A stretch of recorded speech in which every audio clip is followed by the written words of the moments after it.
Hello everyone, स्वागत है आपको हमारे YouTube channel English by Sunil sir में। तो आज बच्चे हम लोग लेकर के आए हैं आपके लिए टाइम एंड टेंस में प्रैक्टिस सेशन के बारे में। कुछ बच्चे ने कमेंट किया था, तो आज हम वही लेकर के आए हैं और प्रैक्टिस सेशन आज हम लोग करने वाले हैं प्रेजेंट इंडेफिनिट टेंस और पास्ट इंडेफिनिट टेंस। क्योंकि बच्चे किसी भी चीज के लिए जो हम लोग स्टडी करते हैं, जो हम पढ़ते हैं, उसके लिए प्रैक्टिस बहुत जरूरी चीज है। क्योंकि कहता है बच्चे, practice makes a man perfect. यानी कोई भी व्यक्ति परफेक्ट जो बनता है वो किस चीज से बनता है? प्रैक्टिस से। मोर एंड मोर प्रैक्टिस से। आप जितना प्रैक्टिस करेंगे चीजें उतनी आसानी से आपके समझ में आएंगी और वो आपको याद भी रहता है। तो बच्चे इसीलिए प्रैक्टिस बहुत ही जरूरी है। तो आज बच्चे हम लोग प्रैक्टिस जो करने वाले हैं, जिसमें आज हम लोग सिंपल प्रेजेंट टेंस या यूं कह लीजिए प्रेजेंट इंडेफिनिट टेंस और दूसरा जो हमारा होगा पास्ट इंडेफिनिट टेंस। आज हम लोग ये दो टेंस पे आधारित हम कुछ स्ट्रक्चर को लेकर के जो है इसके एग्जाम्पल को हम लोग समझेंगे और उससे जो है उसको हम लोग बनाएंगे। ढेर सारा इस पे जो है ट्रांसलेट हम लोग करेंगे। तो यदि आप अभी तक टाइम एंड टेंस नहीं समझ रहे होंगे या नहीं समझे होंगे, तो आपसे मेरा एक सुझाव है कि आप एक बार जो है हमारे चैनल पे जो टाइम एंड टेंस का वीडियो डाला गया है उसे एक बार देखें। और मुझे ऐसे पूर्णतः विश्वास है कि आपको निश्चित तौर पे चीजें समझ में आएंगी। तो चलिए बच्चे, बिना समय गवाते हुए हम लोग वीडियो की ओर बढ़ते हैं, जिसमें जो आपको दिया गया है present indefinite tense and past indefinite tense. तो ये क्या होता है बच्चे, इसके बारे में हम लोग ऑलरेडी पढ़ चुके हैं। टाइम एंड टेंस में इसको हम लोग जान चुके हैं। और जो बच्चे इसको नहीं जानते होंगे तो नीचे डिस्क्रिप्शन में लिंक दिया हुआ है, वहां पे जाकर के देख सकते हैं, क्योंकि दोनों का अलग अलग सेपरेट वीडियो बना हुआ है। तो फिर भी थोड़ा हम यहाँ पर इसके बारे में चर्चा करते हुए चलेंगे। प्रेजेंट इंडेफिनिट टेंस तो कहता है बच्चे, जिस क्रिया के अंत में ता है, ती है, ते हैं लगा होता है, वह उसे उस क्रिया वाले वाक्य को प्रेजेंट इंडेफिनिट टेंस कहा जाता है। अगर उसी में यदि पास्ट इंडेफिनिट की बात करें तो पास्ट इंडेफिनिट में क्या होता है? ता था, ती थी, ते थे, या,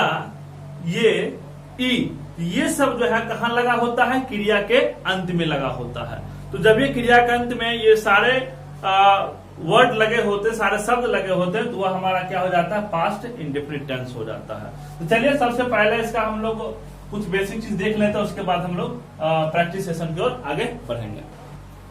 चलिए, तो सबसे पहले इसमें हम लोग क्या करते हैं बच्चे, प्रेजेंट इंडेफिनिट टेंस को हम लोग पहले इसका प्रैक्टिस देख लेते हैं, इसका स्ट्रक्चर वगैरह, इसका एग्जाम्पल देख लेते हैं, उसके बाद फिर हम लोग आगे चलेंगे पास्ट की ओर।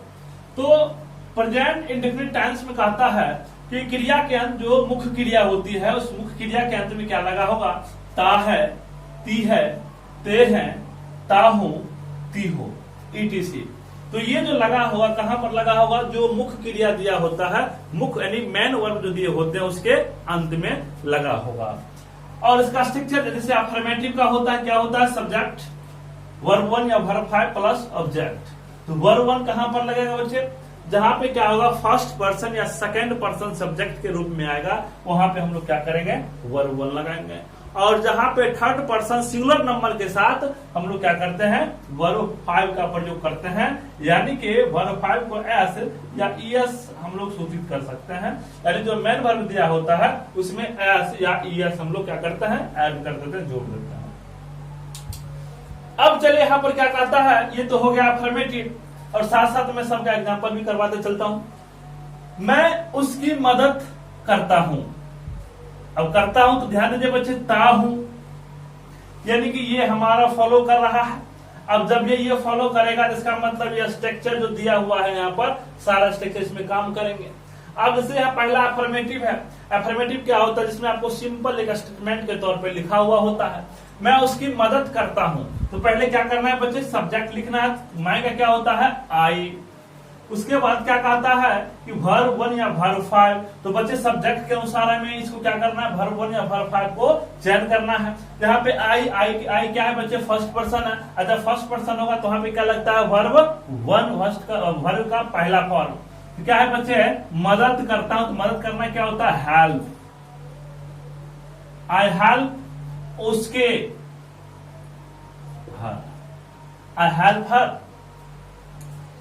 अब आगे देखते क्या कहता है, तुम उसकी मदद नहीं करते हो। यानी जिस किसी भी सेंटेंस में अगर नहीं लगा होता है तो वह सेंटेंस हमारा निगेटिव होता है। अब देखिए यहाँ पर निगेटिव के लिए क्या स्ट्रक्चर कहता है पहले सब्जेक्ट लगाओ, उसके बाद डू या डज, देन नॉट, उसके बाद वर्ब 1 और ऑब्जेक्ट। तो बच्चे निगेटिव कैसे बनता है, तो किसी भी सेंटेंस जो दिया होता है उस सेंटेंस में जो हेल्पिंग वर्ब होते हैं उसके बाद हमें क्या करना है, नॉट लगाना होता है। यदि उसमें हेल्पिंग वर्ब्स नहीं है तो उसमें जो वर्ब दिया होता है उस वर्ब के अनुसार हमें डू, डज या डिड का प्रयोग करना होता है। तो बच्चे यहाँ पर देखिए, इसमें आपको हेल्पिंग वर्ब नहीं था लेकिन निगेटिव बनाना था, तो वर्ब 1 के लिए मैंने डू प्रयोग कर लिया, वर्ब 5 के लिए डज। उसके बाद क्या हो जाएगा, नॉट, और वर्ब का फर्स्ट फॉर्म जब भी डज लग जाता है तो वर्ब का फर्स्ट फॉर्म हो जाता है, और देन ऑब्जेक्ट। ये हमारा होता है निगेटिव। अब देखिए यहाँ पे देखो, तुम उसकी मदद नहीं करते हो। नहीं करते हो, ध्यान दो बच्चे, नहीं करते हो मतलब निगेटिव है, तो तुम क्या होता है बच्चे, यू। यू भी क्या है बच्चे, सेकंड पर्सन है, तो मैंने अभी क्या बोला था, सेकंड पर्सन होगा तो भी क्या होगा बच्चे, वर्ब का पहला फॉर्म। यू सेकंड पर्सन है तो क्या लग जाएगा यहाँ पर बच्चे, मदद करना का क्या हो जाता है, हेल्प। लेकिन नहीं, यहाँ क्या लगा हुआ है, नहीं लगा हुआ है, क्या लगाएंगे आप यहाँ पर, डू नॉट, या इसको शॉर्ट फॉर्म में डोंट हम लोग लिख सकते हैं। मदद करना क्या होता है, हेल्प। क्या है, उसके, you are do not help her. तीसरा है इंट्रोगेटिव। इंट्रोगेटिव में क्या होता है बच्चे, प्रश्न पूछा जाता है। क्या होता है, प्रश्न पूछा जाता है। लेकिन इंट्रोगेटिव दो तरह का बनता है। कितने तरीके से बनता है, दो तरीके से। यानी प्रश्न को हम लोग दो तरीके से उसको क्या करते हैं, पूछते हैं। जैसे कोई अगर मुझसे पूछता है, क्या तुम पढ़ाते हो, और एक सवाल पूछता है, तुम क्या पढ़ाते हो। दोनों सवाल में अंतर है। एक जिसने पूछा क्या तुम पढ़ाते हो, तो इसके जवाब के तौर पे हम यस या नो बोल सकते हैं। तो पूछता है तुम क्या पढ़ाते हो, तब उस केस में हम लोग जो है यस या नो करके जवाब नहीं दे सकते हैं। जैसे किसी ने पूछा क्या तुम पढ़ाते हो, यदि पढ़ाते हैं क्या बोलेंगे, यस। नहीं पढ़ाते हैं, नो। लेकिन अगर उसमें कोई पूछ देता है तुम क्या पढ़ाते हो, तब वहां पे हमें जवाब देना होता है, क्या पढ़ाते हैं, इंग्लिश पढ़ाते हैं। तो जहां पे बच्चे यस या नो से काम चल जाता है तो वो हमारा हो जाता है सिंपल इंट्रोगेटिव, जिसको कि आपको 24 हेल्पिंग वर्ब से उसे प्रश्न पूछा जाता है, जो कि सब्जेक्ट से पहले प्रयोग करते हैं। और दूसरा जिसका आंसर यस या नो में नहीं देना संभव होता है, नहीं दे सकते हैं, तो उसको हम लोग बोलते हैं WH इंट्रोगेटिव। जहां पे आप ये दोनों का एग्जाम्पल यहाँ पे दिया हुआ है, मैं आपको यहाँ पे समझाता हूँ। तो पहला इंट्रोगेटिव दिया हुआ जहां पे कहा था क्या वे लोग धूम्रपान करते हैं। अब सवाल पे ध्यान दो, क्या वे लोग धूम्रपान करते हैं। कोई अगर ऐसा बोलता है क्या वे लोग धूम्रपान करते हैं, तो इसका आंसर क्या हो सकता है, हाँ या ना। अगर करते हैं तो हाँ, नहीं करते हैं तो ना। तो इसका आंसर जब हाँ या ना में होता है, जब इसको ट्रांसलेट करेंगे तो क्या हो जाएगा बच्चे, आपको जो हेल्पिंग वर्ब है उसे पहले लगाना पड़ेगा। जैसे इंट्रोगेटिव का डू या डज, वे क्या हो जाएगा बच्चे यहां पर, डू, दे। अब उसके बाद वर्ब 1, इसका वर्ब 1 का smoke,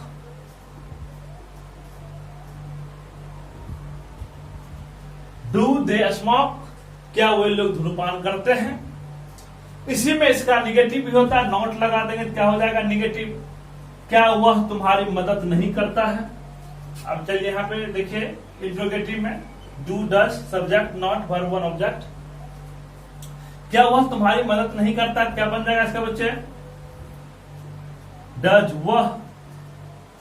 third person singular number, वह, does he, not help you. ठीक है, समझ में आया होगा। अब आगे देखते हैं, अगला है बच्चे, तुम किन्हें पसंद करते हो। तुम किन्हें पसंद करते हो। अगर कोई आपसे ऐसा कहता है तो आप क्या उसे हाँ या ना में जवाब दे सकते हो? नहीं, बिल्कुल भी नहीं। तो यहाँ पे आपको इसका आंसर लिखना होता है। चलिए इसको देखते हैं। इसके लिए कहा था बच्चे WH वर्ड, यानी कि सबसे पहले आपको WH वर्ड को लिखना है। उसके बाद सब्जेक्ट के अनुसार डू या डज का चयन करेंगे, फिर subject, verb one, object, then question mark. तुम किन है, तो पहले हमें क्या करना है, किन्हें का लिखना है इंग्लिश। किन्हें का इंग्लिश क्या होता है? होम। सब्जेक्ट क्या? तुम के लिए क्या आएगा? Do. Home do you like, question marks. अगला कहता है तुम क्यों नहीं पढ़ते हो। तुम क्यों नहीं पढ़ते हो, क्या हो जाएगा इसमें बच्चे? क्यों क्या होता है? Why do you not read? ये हमारा क्या हो गया? बन गया। ये इसका बेसिक स्ट्रक्चर था। सब पे मैंने क्या किया, आपको एक एक एग्जांपल दे दिया। अब क्या है बच्चे कि इसमें कुछ ऐसे भी सेंटेंस दिए होते हैं जिसमें आपको दो क्रियाएं होगी, जिसमें दो वर्ब्स होंगे। तब वहां पर क्या करेंगे, तो वहां पे बच्चे जब किसी भी सेंटेंस में आपको दो वर्ब्स दिया होता है तब वहां पर हम लोग उसको इन्फिनिटिव की मदद से उसको बनाते हैं। उसको भी हम लोग क्या करते हैं, देख लेते हैं। कुछ और एग्जांपल है, उसको देख करके समझ लेते हैं। जैसे कि मैंने अभी आपको बतलाया, सेंटेंस हमारा एक होगा जिसमें क्रिया कितने होंगे? दो। जैसे ऊपर में दिया हुआ है मैं जाना चाहता हूं, यहाँ पे जाना भी क्रिया हो गया और चाहना भी हो गया। इसमें दो क्रिया हो गया। तो बच्चे हमें क्या करना, जब भी इसको हम लोग ट्रांसलेट करेंगे तो सबसे पहले क्या देंगे बच्चे? सब्जेक्ट। सब्जेक्ट क्या है? मैं। क्या होगा? आई। उसके बाद चाहता हूं, ता हूं, that mean simple present tense, verb one या वर्ब फाइव। तो बच्चे आई के साथ क्या लगेगा? Verb one. अब यहाँ पे दोनों क्रिया में से कौन से क्रिया को हम लोग लिखेंगे? तो बच्चे जब इधर से हम लोग जब भी हम लोग ट्रांसलेट करते हैं तो सबसे पहले हम लोग क्या करते हैं? सब्जेक्ट को लिखते हैं और इधर से हम लोग क्या करते हैं? ट्रांसलेट करते हुए आते हैं। तो इधर जब हम लोग ट्रांसलेट करेंगे तो क्या हो जाता है बच्चे? चाहना। चाहता, चाहना क्या होता है? वांट। I want. अब जाना, जाना को मान लो सीधा यदि हम लोग वो लिख देते तो क्या सही होगा? नहीं होगा, क्योंकि दो क्रिया जब एक साथ आ जाता है तो बच्चे लास्ट टाइम आने वाले वर्ब को हमें इन्फिनिटिव बनाना होता है। यानी जब किसी भी सेंटेंस में दो वर्ब एक साथ होता है तो लास्ट वाले जो वर्ब होते हैं उसे क्या करना होता है? इन्फिनिटिव बनाना होता है। उसके लिए क्या करते हैं बच्चे? यहाँ पे टू लगा देंगे तो बन गया I want to go. Next, तुम खेलना चाहते हो। उसी तरह तुम का क्या होता है बच्चे? यू। अब क्या खेलना चाहते हो? चाहना क्या हो जाएगा? वांट। खेलना टू प्ले। अब अगला है वह तैरना जानता है। क्या बनेगा? ही। जानना क्या होता है? नो, क्योंकि ही है तो उसके साथ क्या लगेगा? वर्ब फाइव लगेगा। अब तैरना टू स्विम। क्या ये सही है? ऐसा बनाना सही होगा इसके लिए? बिल्कुल भी नहीं, ये गलत है। गलत क्यों है बच्चे? यहां पर इसको गौर से पहले पढ़िए। वह तैरना जानता है मीन्स वह ये जानता है कि कैसे तैरा जाता है। तो इसीलिए जब भी ऐसे सेंटेंस दिए होते हैं आप उसको ऐसे नहीं बना सकते हो, उसमें आपको हाउ टू करके बनाना होता है। यानी वह तैरना जानता है, he knows how to swim. जैसे मैं कार चलाना जानता हूं, I know how to drive a car. यानी कि जानने वाली बात हो जाती है तो ये हमें पता है कि कैसे वो चीज किया जाता है। तो इस कारण उसमें क्या लगाना होता है? हाउ टू लगाना होता है। इसका क्या बन जाएगा बच्चे? He knows how to swim. ये हमारा क्या है बच्चे, करेक्ट। चलिए, तो ये था बच्चे हमारा प्रेजेंट सिंपल प्रेजेंट टेंस कहिए या प्रेजेंट इंडेफिनिट टेंस कहिए, उसका ये था हमारा प्रैक्टिस। अब आगे हम लोग चलते हैं पास्ट में। तो देखते हैं पास्ट इंडेफिनिट टेंस में क्या करता है। ता था, ती थी, ते थे, आ, ई, ए, एटीसी लगा होगा। कहाँ लगा होगा ये चीज बच्चे, जो सेंटेंस दिया होगा उसके क्रिया के अंत में लगा होगा। अगर ये लगा होगा तो उसको कैसे ट्रांसलेट करेंगे, तो अफर्मेटिव के लिए कहता है सब्जेक्ट, वर्ब टू और ऑब्जेक्ट। जो अफर्मेटिव होगा जिसमें नहीं लगा होगा, तो वैसे सेंटेंस हम लोग क्या करेंगे, सब्जेक्ट, वर्ब टू और ऑब्जेक्ट करके ट्रांसलेट करेंगे। अगर नहीं लगा हुआ है तब क्या करेंगे, subject, did, not, verb one plus object. तो इसमें भी बच्चे क्या है कि ये हेल्पिंग वर्ब नहीं है और वर्ब टू दिया हुआ है, जिस कारण से हम यहाँ पर डिड का प्रयोग किए हैं। इंट्रोगेटिव के लिए क्या करते हैं बच्चे, हेल्पिंग वर्ब को सब्जेक्ट से पहले लाते हैं, जैसे did, subject, verb one, object plus question marks.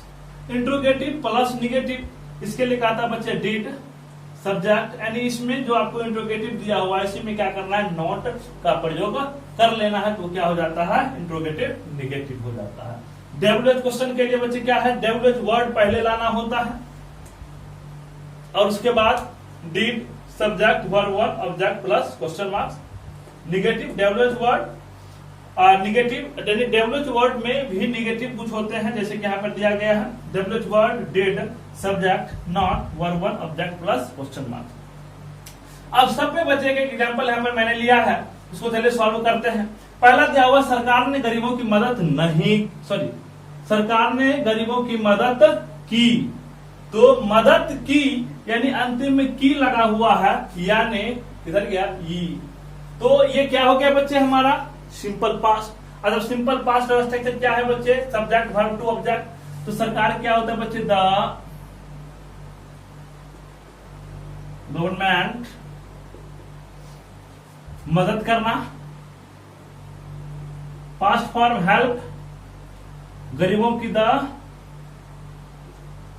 Poor.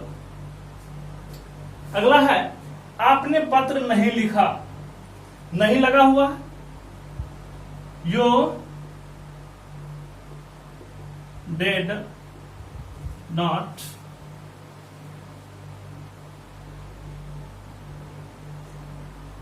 write a letter। अगला है, क्या आपने कोशिश की, क्या इंट्रोगेटिव, ध्यान देंगे, क्या इंट्रोगेटिव, क्या आपने कोशिश की, डिड यू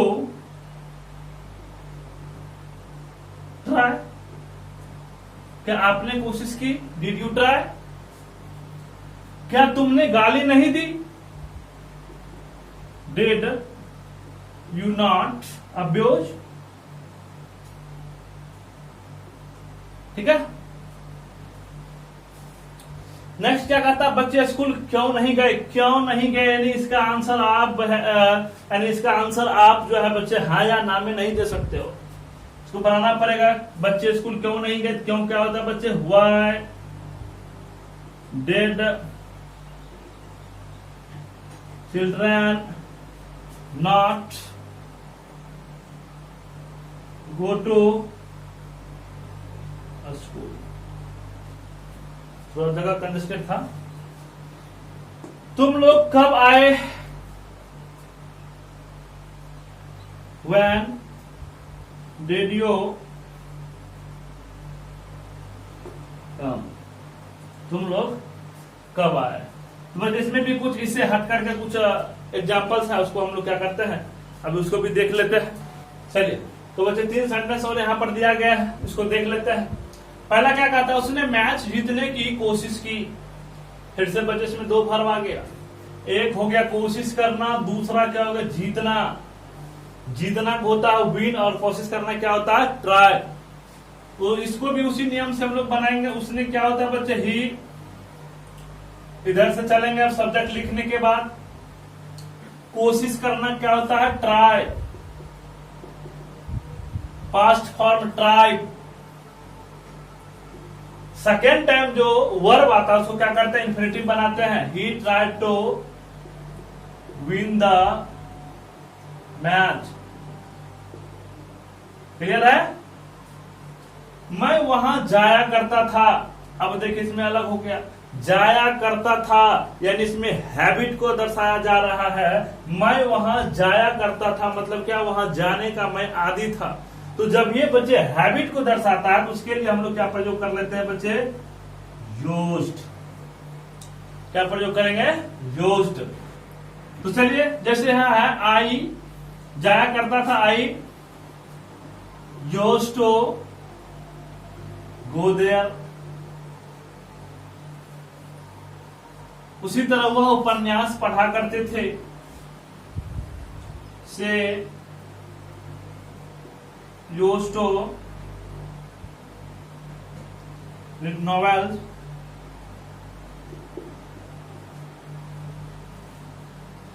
तो बच्चे आपने देखा किस तरह से दोनों टेंस का अलग अलग स्ट्रक्चर का किस तरह से अलग अलग वाक्य में यूज होता है। इसके और भी अधिक प्रैक्टिस के लिए मैंने इसका पीडीएफ बना करके डिस्क्रिप्शन में लिंक डाल दिया है, आप उसे डाउनलोड करके इस दोनों के ऊपर, इस दोनों टेंस के ऊपर और भी अधिक से अधिक आप प्रैक्टिस कर सकते हैं, जिससे आप जो है अच्छी तरीके से इस चीजों को समझ पाएंगे।